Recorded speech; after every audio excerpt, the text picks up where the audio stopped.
हरिहर और संजय वेरा की राम राम। बुंदेली वाड़ी के छतरपुर केंद्र से चुगली रेडियो के लाने हमें नीरज सोनी। तो दैनिक शाम के समाचार के लाने आज हम फिर आए हैं। विश्व पर्यावरण दिवस आज है। कछु देर पहला हमने पर्यावरण के लेके बतकाव करो तो देखिए हम थोड़ा आज पर्यावरण के लेके थोड़ा ज़्यादा भावुक है। बता दे रहे हैं कि सब जने पेड़ लगाओ। कहाँ से पेड़ लगाओ तो पृथ्वी बचे, पेड़ लगाओ तो देश बचो, पेड़ लगाओ तो खुद बचो। कहाँ से देखो सब पे पेड़ को दारोमदार है। एक पेड़ की कीमत हम तुम्हें बता दें जो होता है, एक सामान्य पेड़ साल भर में 20 किलो धूल सोखत है भैया। एक पेड़ हर साल करीब 700 किलोग्राम ऑक्सीजन को उत्सर्जन भी करत। एक पेड़ हर साल 20 टन कार्बन डाइऑक्साइड सोखत है। एक पेड़ गर्मियों में बड़े पेड़ के नीचे औसतन 4 डिग्री तक तापमान कम होता है। एक पेड़ 80 किलोग्राम पारा,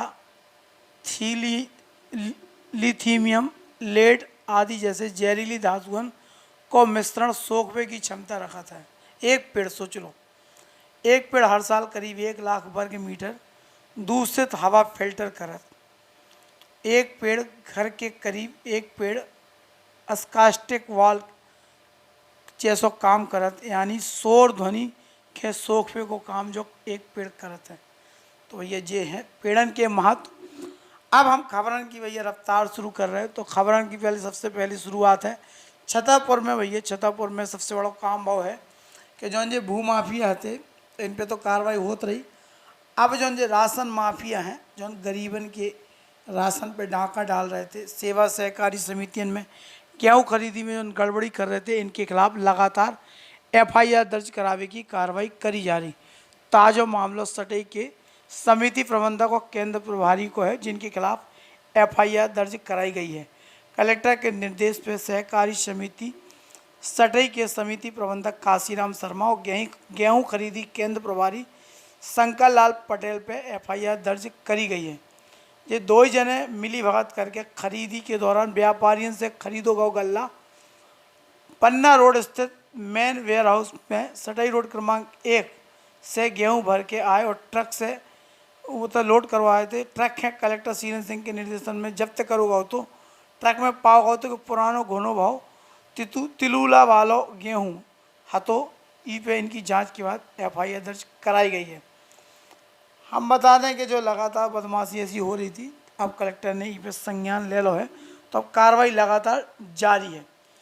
दूसरा मामला भैया आज बता दें कलेक्टर ने विश्व पर्यावरण दिवस पे अंकुर अभियान की शुरुआत छतरपुर जिला में कल रही। छतरपुर कलेक्टर सीरन सिंह ने अंकुर पौधारोपण अभियान शुरू करो है और के तहत उनने आम को पौधा रोपो और भी बहुत सारे पौधा रोपे हैं। उनने कलेक्ट्रेट छतरपुर में अंकुर अभियान की शुरुआत करी। ई मौका पर उन कलेक्टर के संग जिला panchayat CO, DFO, ADM, CMO, नगर पालिका सहित अन्य अधिकारी थे। इन सब जनन ने मिलकर आम, अमरूद, जामुन, आंवला और फूलदार पौधे लगाए। पौधारोपण के बाद ई में फोटो भी करी और वायुदूत ऐप पे अपलोड भी करी। ई क्रम में नगर पालिका के तत्वाधान में पचेर घाट कोई फिल्टर प्लांट थे। उपरांगण में भी कलेक्टर सीरन सिंह की उपस्थिति में 500 फलदार पौधे रोपे गए जो ऑक्सीजन देने वाले हैं। ई में SDM अविनाश रामा, CMO और पूरी टीम उपस्थित थी। कलेक्टर ने संदेश भी दिया कि सब जने पेड़े सही जो इनने जैसो अपनो घर अपनी जवाबदारी, ऐसो अपनो पौधो अपनी जवाबदारी को भी स्लोगन दो है। हमा पेड़ों हमारी जवाबदारी को स्लोगन कलेक्टर ने दो है। तो भैया जो होगा खबर लेके अब जो खबर आ रही वह है देश से बाहर लेकिन देश की है और जा है मॉरिशस की। मॉरिशस के पूर्व राष्ट्रपति अनुरुद्ध जगन्नाथ के निधन पर भारत सरकार ने आज एक दिन को राजकीय शोक घोषित करो है और राष्ट्रीय ध्वज आधो झुका के रखो।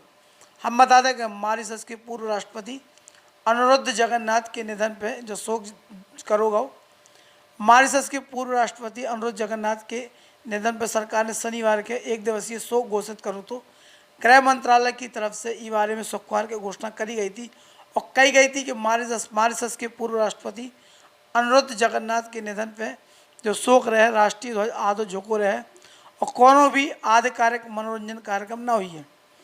प्रधानमंत्री नरेंद्र मोदी ने मॉरिशस के उनके समकक्षीय PM प्रविंद जगन्नाथ से उनके पिता और कद्दावर नेता अनिरुद्ध जगन्नाथ के निधन पर संवेदना व्यक्त करी।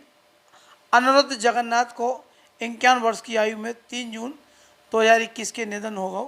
वे मॉरिशस में प्रधानमंत्री और राष्ट्रपति दोनों पद पर रहे हैं। हम बता दें कि अनिरुद्ध जगन्नाथ को रिश्ता भारत से है तो और उत्तर प्रदेश के बलिया जिला के केरसड़ा थाना इलाके के अठिलपुरा गांव के रहने वाले थे। जानकारी के अनुसार अनिरुद्ध के पिता विदेशी यादव और चाचा जोलई यादव खां अंग्रेजी हुकूमत ने सन 1873 में गिरमिटिया मजदूर के रूप में गन्ना की खेती के लाने जहाज से मॉरिशस भेजो तो उसके बाद से वे उतहीं बस गए थे और अब आज उनको मॉरिशस में सबसे प्रतिष्ठित राजनीतिक घराना के रूप में जानो जाते हैं। तो ऐसे भारतवंशी मॉरिशस के पूर्व राष्ट्रपति प्रधानमंत्री हैं। देश ने अपनी श्रद्धांजलि दी है। भैया अब ट्विटर के लेकर सरकार ने अंतिम चेतावनी दे दी है। व्हाट्सएप के बाद अब ट्विटर पे भी मुश्किलें बढ़ रही हैं। नई दिल्ली से यह खबर है, नए आईटी नियम के लेकर सरकार ने माइक्रो ब्लॉगिंग प्लेटफॉर्म ट्विटर के आखिरी चेतावनी दे दी। सरकार ने शनिवार के ट्विटर से भारतीय अधिकारी खान नियुक्त करने को अंतिम मौका दो है। ई के संगे संगे सरकार ने जो भी साफ कह दी कि ऐसा ना करो तो कंपनी परिणाम भुगतने के लिए तैयार है। केंद्र सरकार और ट्विटर के बीच लंबे समय से तकरार जारी है। आज ही कंपनी ने भारत के उपराष्ट्रपति एम वेंकैया नायडू को ब्लू टेक बैज हटा दो, हालांकि बाद में ये बहाल भी कर दो तो सरकार ने कही कि ट्विटर को नियम का तत्काल पालन करने के लिए अंतिम नोटिस दो गो है। ऐसा नहीं करे पे आईटी एक्ट 2000 की धारा 79 के तहत मिली छूट के खत्म कर दो है और ट्विटर आईटी एक्ट व अन्य कानून के आधार पर दंड के लाने जिम्मेदार हुई है। इससे पहले भी सरकार ने कंपनी के अधिकारी की नियुक्ति और उनकी जानकारी साझा करने के लाने कह रही थी। उतई खबर आती कि गूगल, फेसबुक जैसी कई कंपनियों ने सरकार के जानकारियां दे दी। शनिवार के शुरू भाव ब्लूटेक को खेल। शनिवार के ट्विटर ने उपराष्ट्रपति नायडू के निजी अकाउंट से ब्लूटेक बैज हटा लो कहा जा रहा तो कि कंपनी ने जो कदम 6 महीने तक अकाउंट के निष्क्रिय होने के कारण हटाओ तो कंपनी की तरफ से करी गई कार्रवाई के बाद एक बार फिर नेताओं ने ई पर आपत्ति जताई। कुछ दिन पहले ट्विटर ने बीजेपी के कुछ नेतन की तरफ से करे गए ट्वीट के मैनिपुलेट बता दो तो ई के बाद से जो विवाद आप खड़ो रहो। छतरपुर जिला की एक खबर है, बड़ी खबर है कि पान बरेजन में असामाजिक तत्व ने आग लगा दी। किसानन की साल भर की मेहनत पे लोगरिया लगा दो ऐसा कौज है। जो मामला है बिजावर क्षेत्र को पेपट थाना को, जहाँ पे ग्राम पेपट में बीती रात असामाजिक तत्व ने रंजसन पान बरेजे में आग लगा दी। पान किसान संजीव चौरसिया, सुरेंद्र चौरसिया, नीरज चौरसिया ने बताओ कि गांव के कौन असामाजिक तत्व ने जहाँ घटना करी है। पान किसानन के लाखों रुपये को नुकसान भाव है। किसान पेपट थाने में पहुँचे तो साहब को इंतजार करते रहे। शाम 4 बजे तक इनकी रिपोर्ट नहीं लिखी न साहब मौका पे पहुँचे। पेपट थाना क्षेत्र में असामाजिक तत्व लगातार खुलेआम शराबखोरी कर रहे, गुंडागिर्दी कर रहे, उसके बाद भी पुलिस ने नहीं रोक रही। बताया जा रहा है कि अपराधियों के इतने पे राजनीतिक संरक्षण प्राप्त है। एक अगली खबर है छतरपुर से, जहाँ पे छतरपुर कलेक्टर शीलन सिंह के निर्देश पे आरटीओ विक्रमजीत सिंह कंग ने 5 बसन के चालान करे हैं। इन पर कार्रवाई करी है और ऑपरेटर के समझाइश दी गई कि कोरोना कर्फ्यू काल में बस स्टैंड के अलावा और कहूँ सवारी ना उतारें और न चढ़ाएं, कोविड गाइडलाइन को पालन करें, मास्क लगाएं और अगर इनमें लापरवाही कर रहे हैं तो उनके खिलाफ कार्रवाई करी जाए। यही कड़ी में जो कार्रवाई करी गई एसडीएम ने बस स्टैंड पे और ये देखो अतिरिक्त जगह ने गाड़ी मिली होते पे आरटीओ ने ये कार्रवाई करी है और आरटीओ ने यूनियन के बस यूनियन के निर्देश दिए हैं कि ये आदेश को पालन करो जाए, नहीं तो कार्रवाई लगातार जारी रहे। अब अगली खबर है उत्तर प्रदेश से। उत्तर प्रदेश के जब संभल यूपी की संभल जिला के रजपुरा थाना इलाके के एक गांव में एक बच्चा के पैर में कुल 24 उंगलियां हैं। शरीर की जो दुर्लभ अलग बनावट से जो आकर्षण का केंद्र है। 7 साल का जो बच्चा है, देखिए उनके परिवार की परेशानी अब जा उपलब्धि कारण बन गई। ये 7 उंगलियां 24 उंगलियां ऊ के परिवार की परेशानी को कारण बन गई। काहे से कछु जने ई बच्चा के बेच फिकलाने दबाव बना रहे और इसकी कीमत 24 लाख रुपए लगाई है। परिजनन ने बच्चा के बेचने से मना कर दो तो अभी जान से मारने की धमकी दे रहे। तो अब जो मामला थाना में पहुंच गया। इंसान के हाथ पैर के मिला के उसकी 20 उंगलियां होती, लेकिन जो बच्चा ऐसे 7 साल को की 6 उंगलियां होने के कारण रजपुरा थाना इलाके के गांव मुटैना निवासी बच्चे के हाथ में भैया 24 उंगलियां हैं। इसे 6 उंगली होने के चक्कर में वो ये पाँव में हाथ में सब मिला के है आकर्षण का केंद्र है। अब वे लोग धमका रहे कि बच्चा बेचो नहीं तो मार दें, जो कर दे वो कर दें। तो थाना प्रभारी विद्युत गोयल ने बताया है कि इस सूचना पर कार्रवाई करी जा रही और आरोपियों पर जरूर मामला दर्ज हुई है। अभिनेत्री जूही चावला पे जो 20 लाख रुपए को जुर्माना हाईकोर्ट ने करे हो नाराजगी भी जताई है। अभिनेत्री जूही चावला को बता दें कि 5G टेक्नोलॉजी के खिलाफ दिल्ली हाई कोर्ट ने जूही चावला की याचिका खारिज करते हुए उनसे 20 लाख रुपए को जुर्माना लगाया है। दायर याचिका में दावा करोगा तो कि 5G वायरलेस तकनीक योजनाओं से इंसान, पशु पक्षी, वातावरण के नुकसान पहुँचने को खतरा है। हालांकि कोर्ट ने याचिका के खारिज करते हुए कही है कि याचिकाकर्ता ने कानूनी प्रक्रिया को गलत इस्तेमाल करो है, उन्हें ई पे जुर्माना लगाओ जा। कोर्ट को क्या हुए है कि इसे प्रतीत होता है कि वे इन मुकदमे में सिर्फ पब्लिसिटी के लाने दायर कर रही। दरअसल जूही चावला ने सुनवाई को लिंक भी सोशल मीडिया पे साझा करो तो जूही की याचिका पर फैसला देते हुए दिल्ली हाई कोर्ट ने कही है कि इनकी याचिका में सिर्फ कछु ऐसी जानकारी है जो सही है, बाकी सिर्फ कयास लगावे वाली है, संशय जाहिर करे वाली है। कोर्ट ने इनके संगे जूही चावला से कही है कि वे ऐसे मामलों में नियम के संगे कोर्ट में पहुँचे तो ठीक है, नहीं तो कोर्ट फीस जमा करें और नहीं तो उन पर जुर्माना लगना ही है। हाई कोर्ट से एक नई खबर आ रही है और जा आई है भैया हाई कोर्ट के लेके जा है कि अब कोविड केस से जुड़ी खबर है। जा दिल्ली हाई कोर्ट ने एक आपराधिक मामले में आरोपी द्वारा अंतरिम जमानत बढ़ाए जाने के लाने कोविड-19 से संक्रमण पाए जाने की फर्जी रिपोर्ट दी थी। जी के कोर्ट ने कड़ो रुख अपनाया है और आरोपी और उनके रिश्तेदार, वकील, अस्पताल कर्मी तथा पुलिस अधिकारी के खिलाफ न्यायिक जांच के आदेश दे रहे हैं। न्यायमूर्ति प्रतिभा एम सिंह ने कही है कि अदालत आवे वाले सभी पक्षों के साफ रिकॉर्ड में के संगे आने आउट है। खासतौर से महामारी के दौरान जब अदालत में कोविड-19 को संक्रमण पाए जाने वाले लोगों के प्रति सहानुभूति रही है, ऐसे समय में सहानुभूति को फायदा उठा के जाली रिपोर्ट पेश करो बिल्कुल भी क्षमा न करो जो है। एक खबर है बड़ी विभत्स से चौंकावे वाली। एक सब इंस्पेक्टर ने थाने में खुद की सर्विस रिवॉल्वर से अपने आप के गोली मार के आत्महत्या कर ली। देश की राजधानी दिल्ली को जो मामला है, एक ऑन ड्यूटी सब इंस्पेक्टर ने शुक्रवार के कथित तौर पर पांडव नगर थाने में अपनी सर्विस पिस्टल से खुद के गोली मार ली। पुलिस ने सबके कब्जे में लेकर पीएम कराओ जांच शुरू कर दी। पता चलो है कि सब इंस्पेक्टर की पहचान राहुल सिंह है, 31 साल के आते जी, उत्तर प्रदेश के आगरा जिला के रहने वाले थे। अपने परिवार के संगे रह रहे थे दिल्ली में।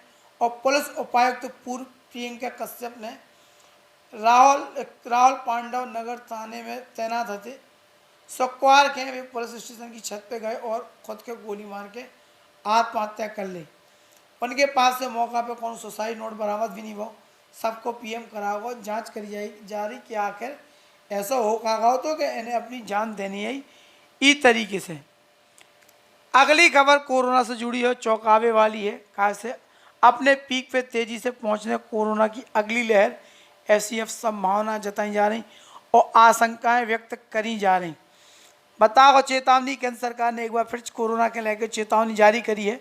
नीति आयोग के सदस्य BK पाल ने कही है कि अगर लोग वैसे भी करने लगे जैसे पहले करते वे दिसंबर जनवरी में कर रहे थे तो एक बार फिर मुश्किल आ सकती। केंद्रीय स्वास्थ्य मंत्रालय के डाटा के अनुसार 7 मई के जो दूसरी लहर आए और आई थी पीक पे आती। अब उसके सामने जो दैनिक मामले 68% में गिरावट आई है। तकरीबन 367 जिलों में पॉजिटिविटी रेट 5% से कम है और सिर्फ 257 जिला है। रोजाना 100 से अधिक कोरोना वायरस के नए मामला आ रहे हैं। और डॉक्टर BK पॉल ने कही है कि जो अपने आप अगर दूर नहीं हो, अपने आप में जो वायरस दूर नहीं होने भीड़ से बचने हैं, नहीं तो जो कीमत चुकाई जो उन्हें आगाह करो है वो एक्सपर्ट को कहबो है कि कोरोना महामारी की तीसरी लहर बहुत तेज़ी से आने, दूसरी लहर से भी कई गुना प्रभावी रहे, ऐसा अनुमान लगाया जा रहा हो। यही से प्रतिबंध हटवे के बाद और वैक्सीन कवरेज के विस्तार आदि पर निर्भर रहे तो वही हिसाब से ठीक रहे। अगर वैक्सीनेशन में लापरवाही हुई है और भीड़ भाड़ से आदमी दूर न रहे तो जा लहर आदमी के लाने घातक हो सका। कोरोना से जुड़ी एक खबर है, शेरनी की मौत के बाद अब भैया शेरनी की मौत के बाद जू अभयारण्य में 9 शेर कोरोना पॉजिटिव पाए गए हैं। जांच में जुटी विशेषज्ञों की टीम। चेन्नई के जू है भैया, चेन्नई में कोरोना महामारी को कहर इंसान के बाद अब जानवरों पर भी जारी है। चेन्नई के बाहरी इलाके में स्थित बंडूर जू में एक शेरनी की मौत हो गई। ऐसी आशंका जताई गई कि शेरनी की मौत कोविड-19 से भई है। इससे पहले 26 मई के एक प्रेस रिलीज जारी करो गौ तो जी में जो बताओ गौ तो कि चिड़ियाघर में 5 शेरन में भूख की कमी और खांसी के लक्षण देखे गए। के बाद चिड़ियाघर की वेटनरी टीम ने इन शेरन के स्वास्थ्य की जांच पड़ताल करी। जू प्रशासन के अनुरोध पर विशेषज्ञों की टीम भी इतने पहुंची ताकि शेरन की स्थिति पर नज़र रखी जा सके। के बाद national institute of high security disease Bhopal Madhya Pradesh में अन्ना जूलॉजिकल पार्क के 11 शेर के ब्लड सैंपल, फेशियल सैंपल और नेजल स्वैब लेकर जांच के लाने भेजे गए हैं। हालांकि इस बीच 9 साल की एक शेरनी नीला की 3 जून की मौत हो गई। आशंका है कि कोरोना संक्रमण से इनकी मौत भई है। ईखे लेके बड़ो हड़कंप मचो है भैया और हैरान परेशान करे वाली स्थिति है। एक और हैरान करे वाली खबर के संग हम बता रहे हैं पूरे मामले से। HIV पॉजिटिव महिला ने 216 दिन तक कोरोना से जंग लड़ी और फिर कोरोना वायरस के मात दे दी। हैरान करने वाली यह खबर दक्षिण अफ्रीका से है। कोरोना वायरस के लेके एक ऐसी खबर सामने आई है जिन्हें हर को के हैरान कर दो। 36 साल की HIV पॉजिटिव महिला में वायरस को इन्फेक्शन 216 दिन तक रहो और सबसे ज़्यादा चौंकाने वाली बात क्या है कि इस दौरान वायरस में 32 बार म्यूटेशन भाव। एक नए शोध में जो खुलासा भाव है, साउथ चाइना मॉर्निंग पोस्ट की रिपोर्ट के अनुसार वायरस के स्पाइक प्रोटीन में भी 13 बार म्यूटेशन भाव। बता दें कि स्पाइक प्रोटीन को पहचान कर ज़्यादातर वैक्सीन वायरस पर असर करती। हालांकि अभी जो साफ नहीं हो पाओगे महिला से जो म्यूटेशन कौन प्रकार से ट्रांसमिट भाव के नहीं भाव।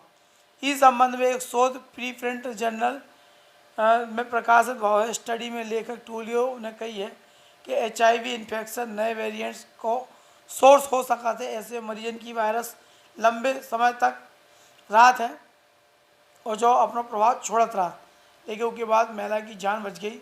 और हम बता दें कि खासकर अफ्रीका में 2020 में 2 करोड़ से ज़्यादा लोग HIV पॉजिटिव हैं। तो इतने ज़्यादा खतरा ऐसे लोगों पे भैया होगा है। तो जे हती मिली जुली खबरें अफरा तफरी वाली अपने अपने तरीके की खबरी। हम बता दें कोरोना वायरस अपने स्थान पे है जहाँ से बनो रहा हो रही परो, लेकिन अब लोग खुद नियंत्रण करें अपने आप के और अच्छो रहे तो शानदार तरीके से रहे। कल भैया एकादशी को अफरा एकादशी को व्रत है, सो अफरा बनाए रहने और उपास रखने, यही में सबको जीवन चलने और नए जीवन की नए लहर तभी हैं जब हम अपने प्रति सावधान रहें। और जीवन और प्रकृति हमें संदेश देते हैं कि जीवन में हमें उनके अच्छो रहना जो तभी होते हैं जब हम प्रकृति के प्रति सकारात्मक हुई है। प्रकृति हमें बताते हैं कि देखो जीवन जीने हैं तो हम ऐसा दिवस ले आए कि पेड़ लगाओ, आवे वाली बरसात में पेड़ के बढ़ाओ, आगे बढ़ाओ और फिर जब जो बड़ो हो जाए तो ऑक्सीजन को निर्माण हो, इसकी छाया में बैठो, इसके फल फूल को सेवन करो, पत्ती जैसो भी उपयोगी हो इसको उपयोग करो। हम बता दें प्रकृति में जितनी वनस्पति जड़ी बूटी हैं सबको उपयोग आयुर्वेद में अपनी अपनी जगह बताया गया है। आज विश्व पर्यावरण दिवस के मौका पे चुगली रेडियो को यही संदेश है कि अपने जीवन में ज़्यादा से ज़्यादा पेड़ लगाओ। जन्मोत्सव को मौका हो, शादी को मौका हो, सालगिरह को मौका हो, जन्मदिन को मौका हो या अपने को दिवंगत आत्मा की पुण्यतिथि को मौका हो, ऐसे मौका पे उनकी स्मृति के इस दिन की याद के अक्षुण बनाए रखने के लाने आपके जो काम करने हैं, पवित्र काम करने हैं, एक पौधा लगाने हैं। अपने जीवन में कम से कम जितनी लकड़ियाँ बरबे के लाने ठटरी में चाहने उतनी लकड़ियाँ अगर पेड़ लगा लो तो हमें लगा प्रकृति को ऋण हम कछु रूप में चुका दें। शायद ऋण तो चुका ही सकत कैसे, हवा पानी को तो हिसाब कछु है ही नहीं है। फिर भी जितना हो सके ई प्रकृति के ऋण से उर्ण होवे को एक अच्छा मौका है कि हम ज़्यादा से ज़्यादा पेड़ लगाएं। तो भैया हम विदा ले रहे हैं, बुंदेली चुगली को, रेडियो को, जो बुलेटिन खत्म कर रहे हैं। जय राम जी की।